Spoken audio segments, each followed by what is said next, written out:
And welcome back to RGR Football. We are continuing our conversation. This is Matt Derrick, who's going to set you straight on all the things that I did wrong. How are you, Matt? I'm okay. But once again, setting you straight, that's way too much expectations from what I can deliver. It's incremental changes. That's all I need. Just boost me up a little bit. We had a great conversation that ended up drifting more towards the tackles than some of the other positions that are out there. And so I kind of want to go away for that for a minute. But I do have one in particular thing that you said something that hit me the other day. The film is what they're going to base everything on when it all comes down to picking straws, right? So I have that concept that a player with a higher floor is what's going to be favored for the Chiefs in this draft, if it's apples to apples in terms of talent. Yeah, that's a really interesting question because, it's really weird because if you look at last year's draft class, the Chiefs won, they favored really people that had a high ceiling. I mean, they went for guys that they felt like if they'd had more experience, maybe an extra year in college, that they would have gone much higher than they were getting in the draft last year. This year's draft, I mean, I think it's going to be the exact opposite of me to a degree. I mean, I think you just don't have as many of those guys that you have enough information on now. I mean, this would have been, guys that were coming out this year that, maybe they did have 2 or 3 seasons worth of information on. Now you got some guys that 2 maybe as far as how much information that they have on these guys. So yeah, I mean, I can definitely see it's going to be so much trickier this year, but at the same time, I also feel like they're going to lean on the film more than ever. I mean, and frankly, when we're doing the post-draft discussions with the scouts and with Brett Veach, I think we're going to hear a lot about 2019 film and not much about 2020 film and numbers. That's kind of my thought as well. Like, don't take the risk, hit the floor. And so I have my tackle guys. We'll talk about that another time, probably next week. Might do something interesting with that. But I want to flip over to, okay, let's run the scenario that they don't have the tackle that they want. Somebody takes him early. Somebody had him just as high as they did on the board, and he's gone. Fine. So whether you've moved up in an effort to get him and failed, or if you're still sitting at 31, if it's not the screaming position of need that does have some value there, where do they go? Do they emphasize one of the other premier positions? Because we're talking quarterback, left tackle, or tackle in general, edge rusher, corner. I think the Chiefs have wide receiver above that as a general value in positional need. Do you think that there's a difference there between a wide receiver graded the same and, say, an edge rusher graded the same at 31?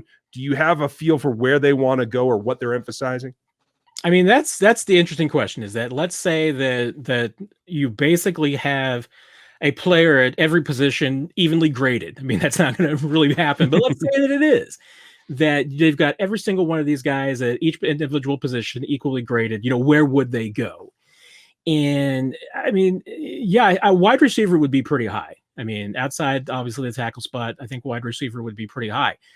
I can't even necessarily rule out, interior line. I mean, as many as they've already piled up and gotten, I think I would put that not at the top, but on the offensive side of the football, probably number 2 at that spot. I still wouldn't, be spending number 31 on a tight end as much as I've been pushing draft a tight end, get a young guy behind Kelsey.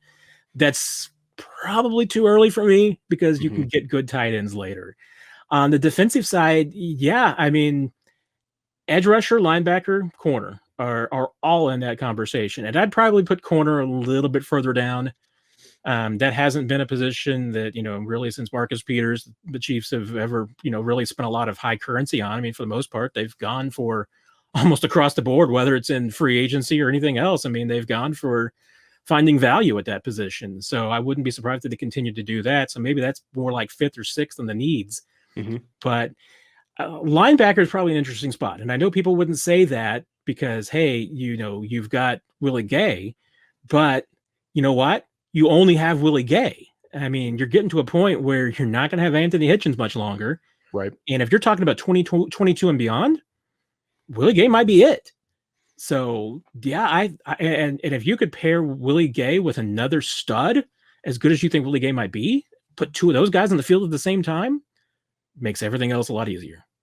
It does. And I'm one for building from the middle out. You can put all you want into the secondary, but if you can't pass rush, it doesn't help. I think that is a way to cover this. I come back to what they've done in this offseason, and that is to the Jaron Reed, I know, fell into their lap, but it clearly is something that's been on their mind in upgrading the defensive front along with the offensive front. How much does the edge rusher group come into play here, whether it's at 31 or 63 or wherever it happens? Like, it feels to me like they need to get more pass rush specific talent at the left defensive end. Yeah, I think we talked about it last week. I mean, I feel like that the Reed addition, even on the interior, actually probably does upgrade the edge rusher spot because it just allows you to use Chris Jones in some different ways. But again, that's not a permanent solution. I mean, that's almost a situational replacement upgrade rather than an all around upgrade. So yeah, I mean, I still think that they're looking for that, and I would put it pretty high. I mean, if all those positions are equal, wide receiver, DE, edge rusher, linebacker, I mean, those are probably all the three that I think they would go first. Okay. And edge rusher early in this draft, first 3 rounds, absolutely, I think is a distinct possibility because they do need at least someone to fit that situational pass rush role that, they've got some guys that maybe can do it, but hasn't been proven yet. Yeah, I mean, and specifically, like if there's an injury to Frank or Mike Dana, there's your down and down out guys. And now you're talking about Russian Taco, and that's fine. Hopefully he can stay healthy as well. But you need another designated pass rusher for third down specifically, in my mind. And maybe that allows them to go later with the selection. Maybe you don't need a well-rounded guy who can hold up and set the edge in the run and everything else. Or maybe you don't need, the speed rusher. I think it allows a little more flexibility there. The linebacker class, I think, is definitely more specific. I think it's a little overblown as we see the media go through right now, mock drafting and all that. I do think they're going to have some options there. At the end of the day, this feels almost like, again, because of the value of the picks, that maybe it isn't a sellout for the offense type year.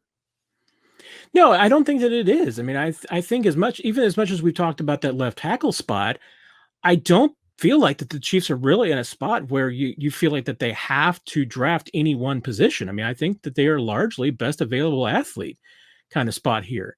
And once again, I mean, I don't think that Brett Veach is betting the farm on the aspect that this is going to be a make or break draft class. I mean, I think it's there's such a degree of variance in what can happen with this group because of the lack of film, the lack of information on these guys. Hey, you know what? You might stumble into a 7th round guy that if he'd had one more year in college might have been a 1st round pick.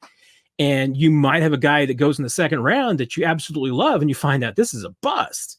I mean, that's going to happen this year, much more so than in past drafts. So I think, this is a great position for the Chiefs to be in because outside of that tackle spot, I think they've put themselves in at least a position where if they don't get a immediate result out of this year's draft class, it's not a killer.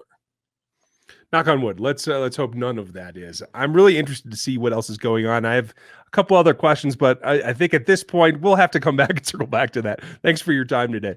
Thanks, Ryan. Take care. Folks, thanks for watching us. This is RTR Football. That's Matt Derrick. Check out ChiefsDigest.com. We'll catch you next time.